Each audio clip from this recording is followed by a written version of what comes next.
Gold on fucking dying. I am Icelandic Psychotic, author of the Oblivion horror mod Into the Void. There seems to be a lot of speculation about my mod, so I made this video where I'll take you on a deep dive into the mod, going over the storyline, character, design, and just all the good shit. So buckle up for safety, cause I'm taking you into the void.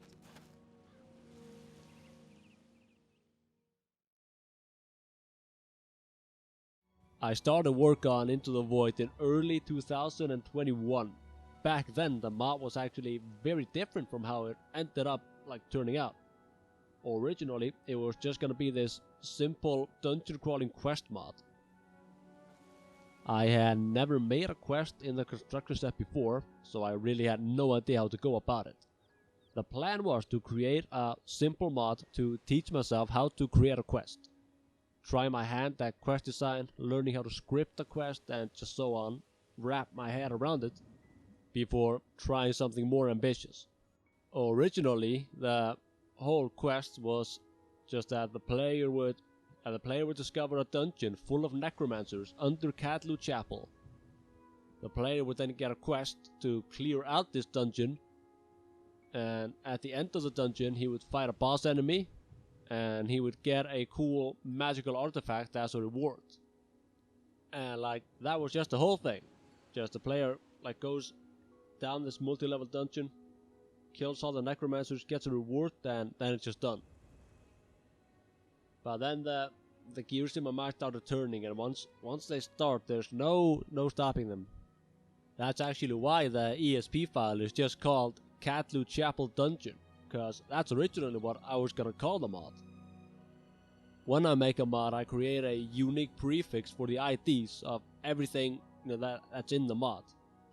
The prefix is most often an abbreviation of the mod name, and I didn't want to change the name of the ESP because all the IDs start with either CCD or CC Void, so I wanted it to match, because if it doesn't match, it drives me fucking insane.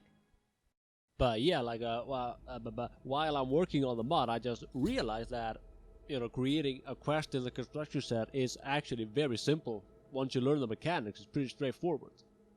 So I just get this idea to go with a mod in a completely different direction and revisit some old spirits. Into the Void is actually a spiritual successor to this huge, stupid, unfinished mod I worked on sporadically in my teenage years called the Hellish mod. And yes, that is in all caps. It was a mod I created to just teach myself how to use the construction set. And whenever I felt like it, I'd jump on it and just add more stuff to it. It was purely me just fucking around and finding out, see what I could do, learning to script, creating interiors and world spaces, just all that stuff. I worked on it very sporadically, starting when I was 14, and by my early 20s I just completely abandoned it, because it's extremely retarded. I also worked on it a lot when I was stoned out of my mind, and it kinda shows in places.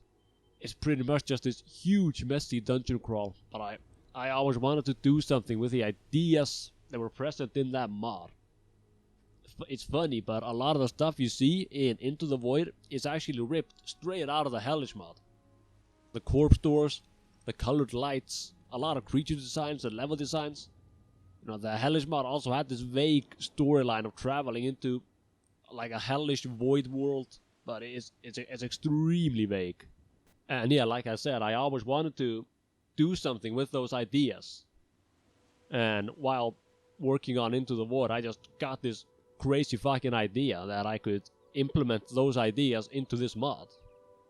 And that's how Into the Void stopped being this simple dungeon crawl and just turned into this crazy horror adventure into the mind of a demented wizard. So here we begin, Katlu Chapel. We enter the chapel to find this fucking thing, the skeleton still left guarding the chapel, as mentioned in Dark Ice's diary. After dealing with the skeleton, the player then gets to explore the necromancer hideout under the chapel. Fun fact, at first I had actually planned to have all the necromancers living down in the dungeon. That's why it's actually fully furnished with like rooms and lights and everything. You know, the player would have to meet the necromancers and fight them while exploring the dungeon. They all had full AI packages, schedules and everything, every single one of them, but it just wasn't working correctly. Everybody was doing the wrong thing at the wrong time, and it was just a huge mess. I couldn't get it to work properly. So I just got this idea. What if they've already left by the time the player gets there? What if they've already gone after Hellir into his void? I thought it just made the whole thing a lot creepier to be left alone in this fully furnished home dungeon. You know, you feel like there should be other people there, so I think it kind of fucks with the player to be alone, because it always feels like there's something missing. You're always expecting like somebody to come around the corner or something. And also just solve the goddamn AI package mess. I kind of felt bad because I felt like I was giving up, but ultimately it just worked better this way. I just thought a dungeon was a lot more atmospheric if the player was alone. Also adds a shitload of mystery because, you know, you have no idea where everybody went, you know, until you read the diary, of course, and you get some idea, but you're more or less still just left in the dark. So you read the diary and you get the gist of things. Hellir recruited a bunch of necromancers from all over Tamriel for unknown, probably dubious reasons, fucked off into his mind void, and the rest of the necromancers try following him in there in a blind pursuit of power, which ends fucking horribly for everyone involved. A lot of people were wondering about the role mental illness plays in my mod, and it does play a pretty big part in it, a huge part in fact, very much in relation to Hellir and his mental state. Fun fact, Hellir is actually the Icelandic word for cave.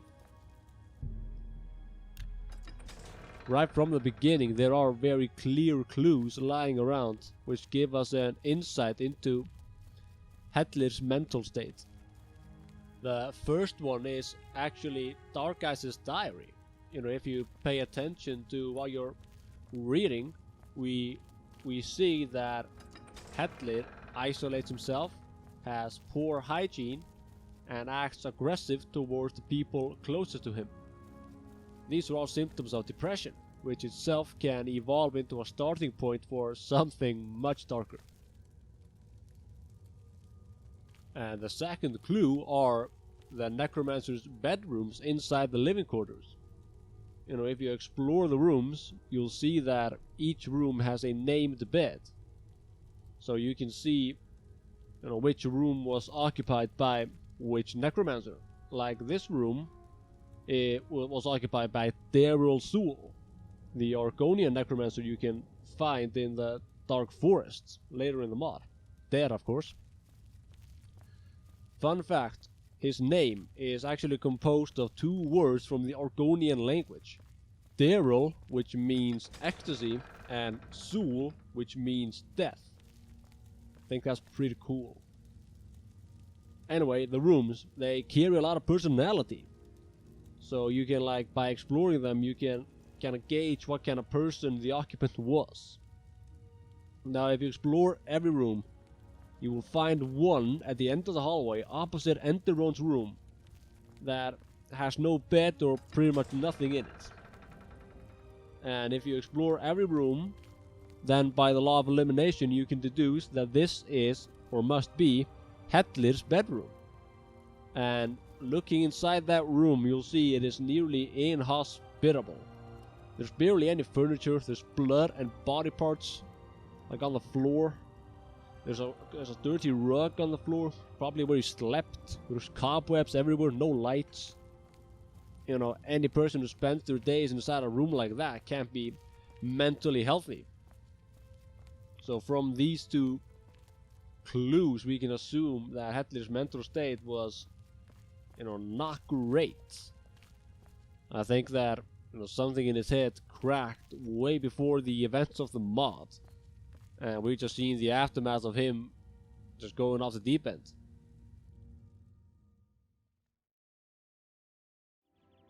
I've dealt with bouts of depression myself and struggled with some dark thoughts that came with it. I think when you're in a situation like that, there are two ways it can play out. You either seek to improve, better your life, and try to understand why you feel this way, or you go deeper into the bad thoughts. You explore what they tell you, and if you listen for long enough, this will eventually warp you into a very dark and very twisted version of yourself. I think that Hellish chose the latter path, and somewhere along the line he lost himself to those thoughts and believed what they told him. He chose to isolate himself and go deeper into the darker parts of his mind. He tried to seek out this crazy power fantasy that just ended horribly for everyone.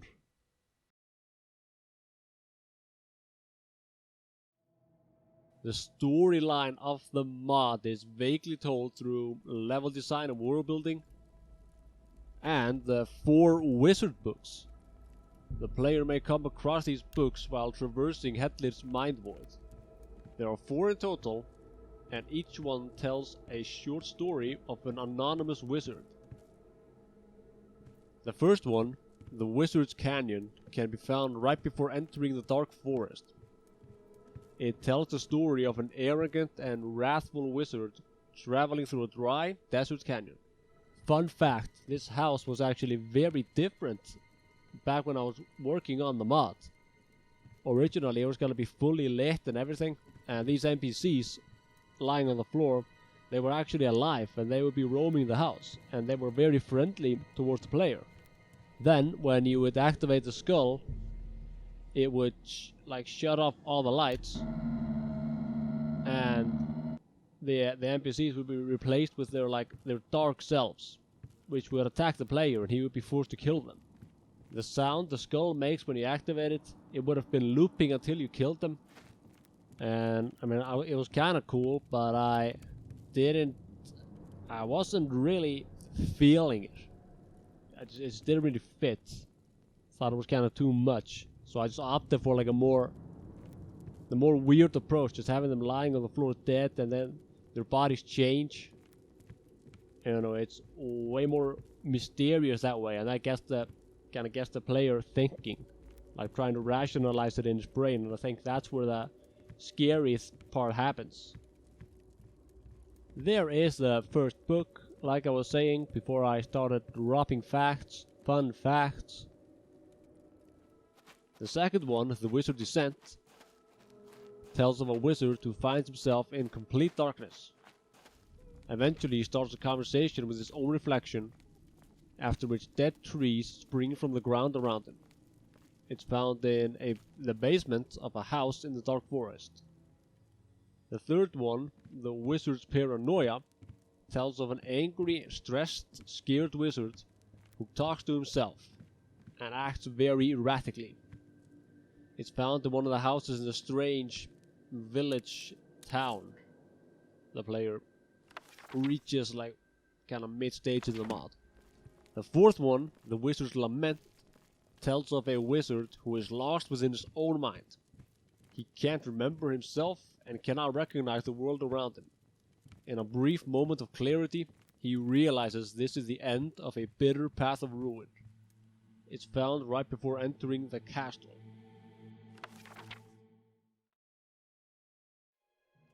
All 4 of the wizard books are written by me.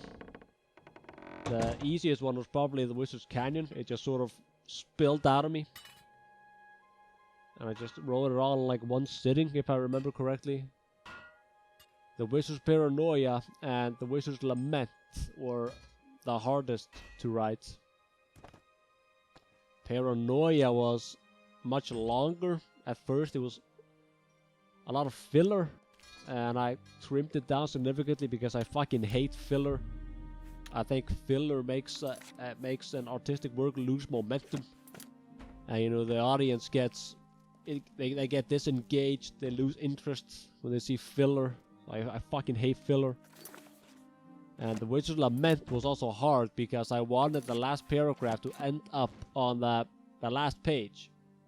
So the player wouldn't see it, the last paragraph, where it says that Hellir failed horribly. The player wouldn't see that paragraph until they would turn over the page. And I think it just impacts you a lot harder that way. And it took a long time to section the story up so that the paragraph would actually end up on the last page. Because like I said, I don't want to add filler. I try to make all the text I wrote meaningful. And I really just squeezed my brain like a fucking orange, coming up with stuff so I could line up that last fucking paragraph. Because I knew it would be so fucking impactful if it was on that last page. Through some heavy symbolism, these 4 books tell the story of Hellir's ill-fated journey. The first book symbolizes Hellir's struggle to create his mind void and... his mind void, and it displays his arrogance. Traversing the canyon is a journey towards discovering this dark magic. He believes he cannot fail and that he does not need anyone's help. I don't really have an explanation for the creature Hellir meets in the canyon. It could represent his consciousness, sort of still trying to guide him out of whatever the fuck he's fucking up. But it just felt right to me to put it there while I was writing it. And I don't question those decisions when they arise. The house the player finds the book in looks normal, but there's something wrong with it. It keeps up appearances, but it changes slightly here and there, sort of like a mind that's beginning to fail. The second book symbolizes the beginning of the end. Hellir comes out of the canyon only to find darkness. From this darkness springs forth a wood of dead trees. The seed was already planted in his mind, but now his mental illness has taken a firm root. The player finds this book on a shelf which suddenly appears where it wasn't before. There's no real special symbolism behind how the player finds the book, but I just thought it cannot fit the theme of madness. It appears where it wasn't before, and it makes the player question themselves. It fucks with your head. The third book symbolizes Hellir's deteriorating mental state. He's alone, he's scared, he's dirty. He's talking to himself, he's acting erratically and violently, and just ranting in a really paranoid manner. The strange city where the player finds the book, with its narrow, twisted passages, kind of symbolizes his ranching paranoia, which is closing in on him. And the massive statue that overlooks the fucked up city, it can symbolize his need to oversee his creation while it's at the same time slipping through his fingers.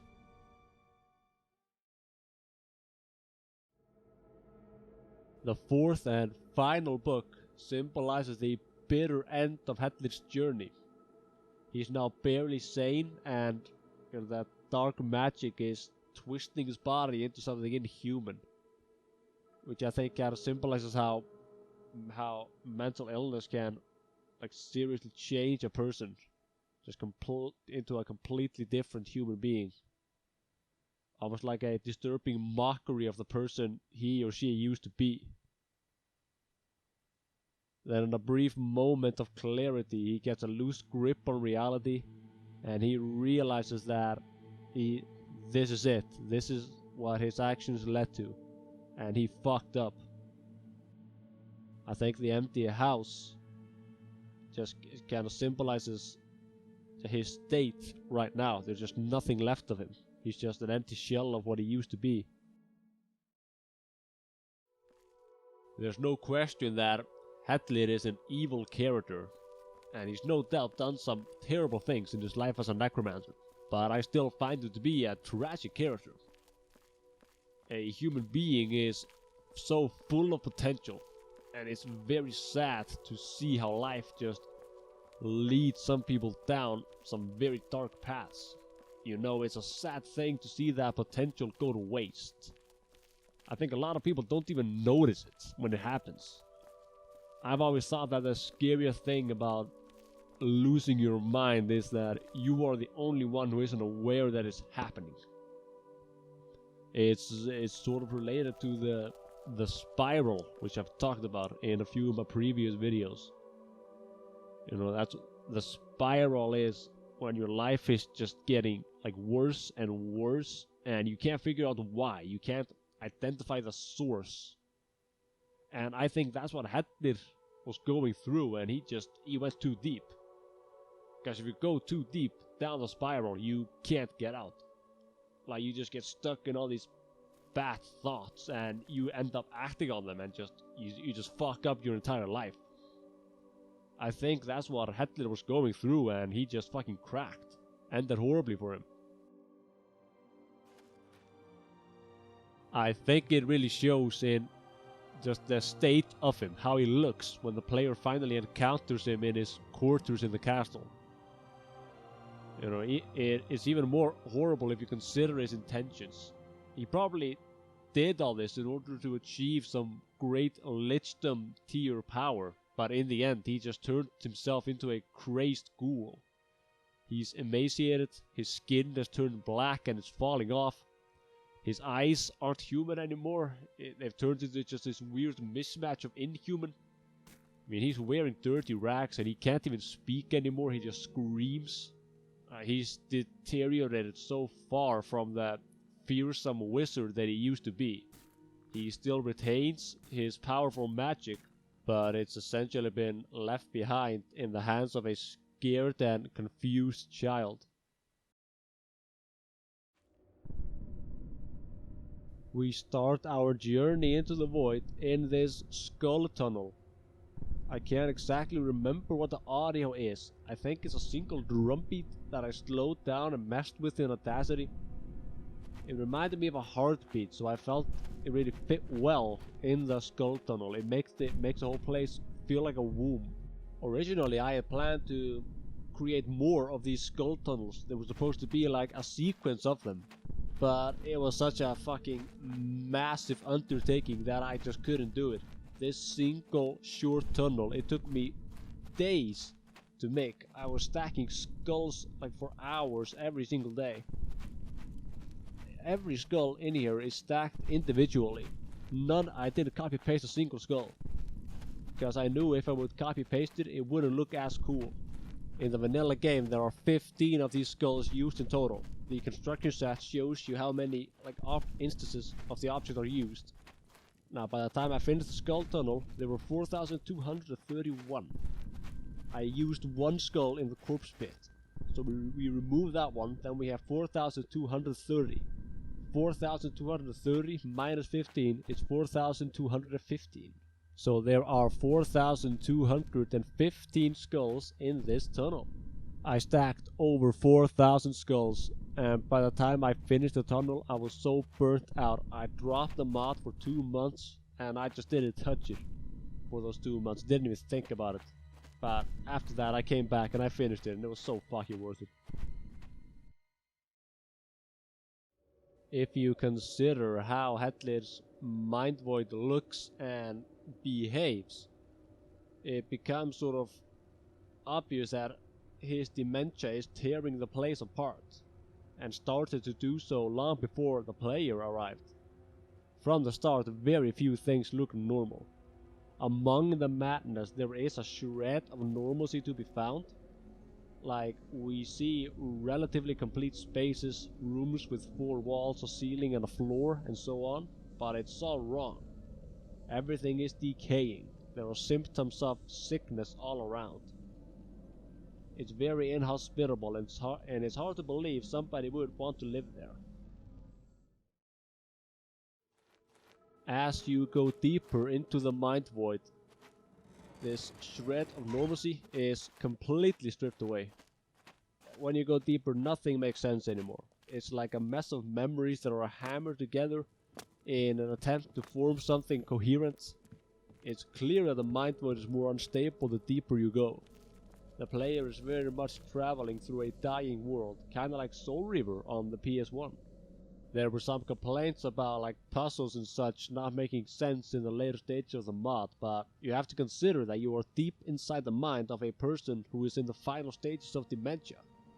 Why would anything you find in there make sense?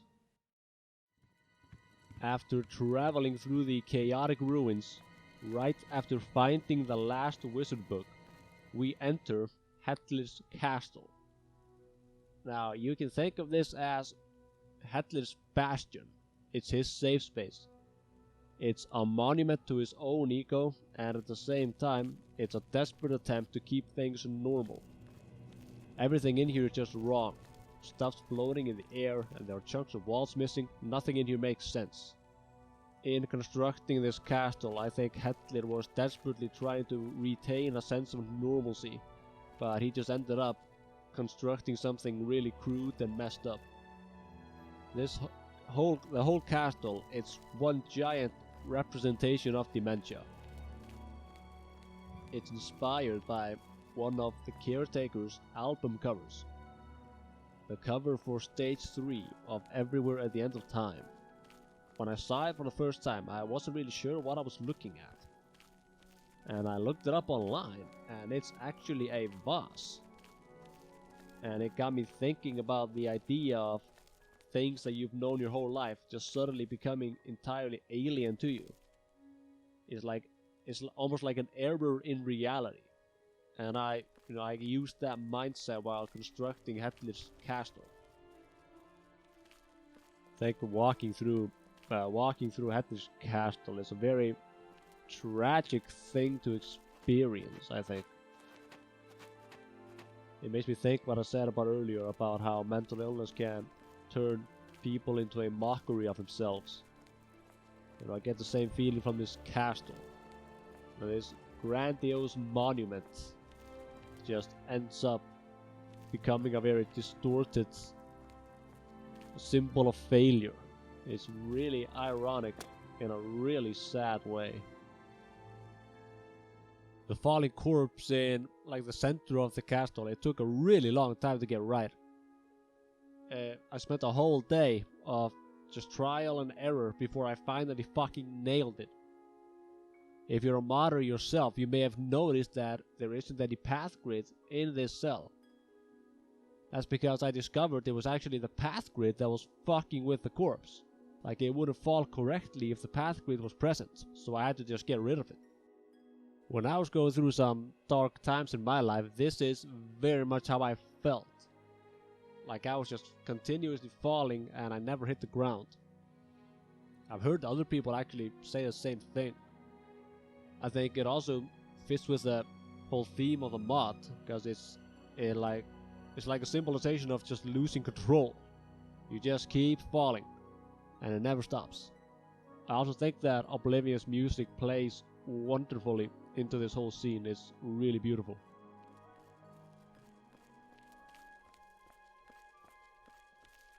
Fun fact, this strange door that leads to Heller's private quarters, this is actually what happens if you assign a tree mesh to a door in Oblivion. It's pretty neat trick. This is also from the Hellish mod. I learned this in the Hellish mod. And once you go through the weird door, you get into Heller's private quarters. The hallway is obviously symbolizing his spiral into the madness. And like I mentioned before, the spiral in general. I think the colored lights give it a real psycho feeling, like the colors of madness. And then the actual room just looks pretty normal, if a bit lonely. Originally I planned to have him sleeping in the bed, and the player would interact with him, but I couldn't really make it work, so I just decided on a showdown instead. The container here is called Unnurtured, and it's no accident that this is where you place the essence of empathy the player can't get from Mort. And yes, I ripped that straight from Hennetir's Dreamworld quest. I think that if a person has darkness and misery in their hearts, it is because a certain side of that person is unnurtured, either by yourself or somebody else. Something is missing in that person, and I think that is where negative behavior comes from. Negative thoughts and behavior, they come from this emptiness. A person lacks something in their life, and as a result they become very bitter. They act hostile because, there's something lacking, and they either can't figure out what it is, or they know what it is, but they lack the means or the courage to achieve it. Whatever it is. And this will make people extremely bitter and hateful. Emotions, they reflected in our actions. If you feel like shit, you treat the world around you like shit. And if you feel good, you treat the world kindly. What Hitler lacked was empathy, a very useful tool that allows us to view ourselves in a different light. It allows us to consider ourselves and the things we're doing and think, what would somebody else think of this? How would this make somebody else feel? And without empathy, we don't see right or wrong, we only see what's possible and what isn't. So when you lack empathy, it's very easy to go down some dark paths. With empathy, we can reflect on our actions and improve ourselves. But without empathy, there's no reflection, and just no purpose, values, or anything of use really. If you explored the Dark Forest, you may have encountered Mort, who gets his name from the similarly named Planescape Torment character, and for those who encountered him, you may be wondering who he is. One piece of written dialogue he has is actually pretty interesting. Mort claims he was always the rational one. Mort speaks like he isn't a part of Hitler, but he exists within his mind, so who is he exactly? I think Mort is Hitler's common sense personified. That's why he says he was the rational one, because he was competing for control with Hitler's unrational, egotistical dark side, and Mort eventually lost that battle, as you can see. Now, Mort, being a skeleton, is missing 3 of his bones. Originally they were supposed to be 5, but I thought that was too tedious. The player can look for these bones around the Dark Forest and return them to Mort, and in return, Mort will give the player the essence of empathy, which can make the final showdown with Hitler a lot smoother. Now, everyone who finished the mod knows that interacting with the unnurtured container spawns Hitler. And also, if you pop the essence of empathy into the container, that will bring Hitler's humanity back to life. And now you have a buddy to help you in the fight. The personification of Hitler's humanity will help you take him down. And once he dies, the quest finishes and a path forward is opened. Fun fact, if you search Hitler's corpse after killing him, you'll see that he still has a human heart, which I thought was a really nice touch.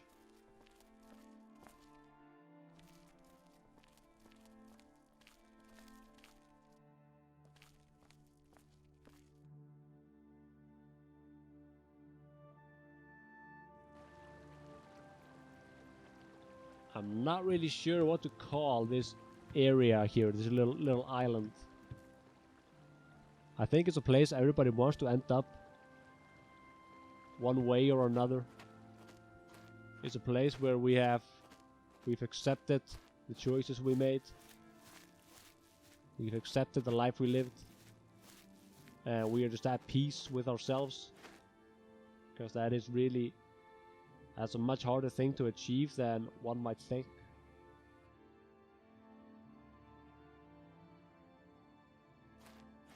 Again, I'm not really sure what to call this tree either, because it just felt right to me to put it there.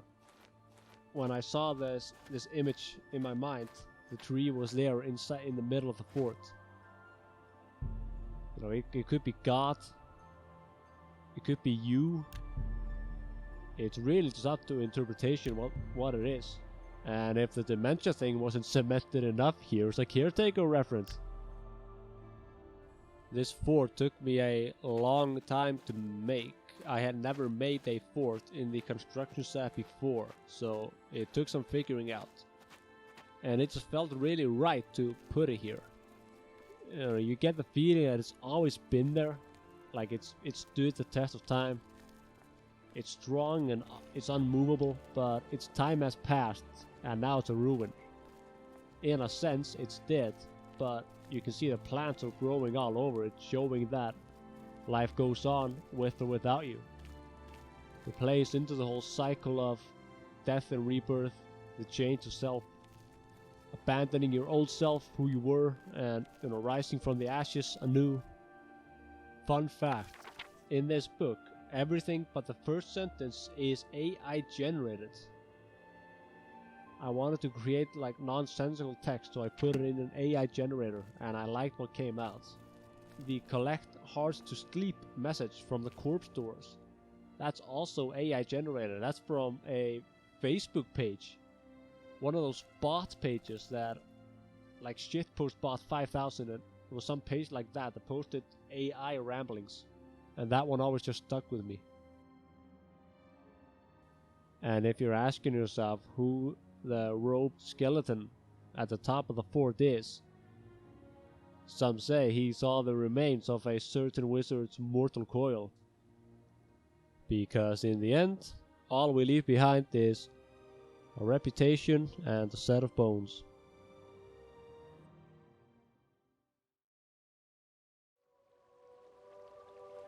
And thus ends our journey into the void.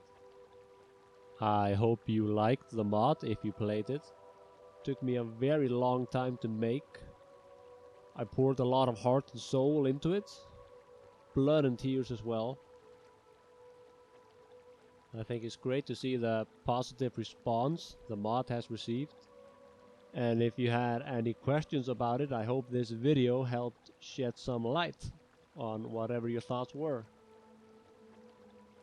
So thank you for playing, and thank you for watching.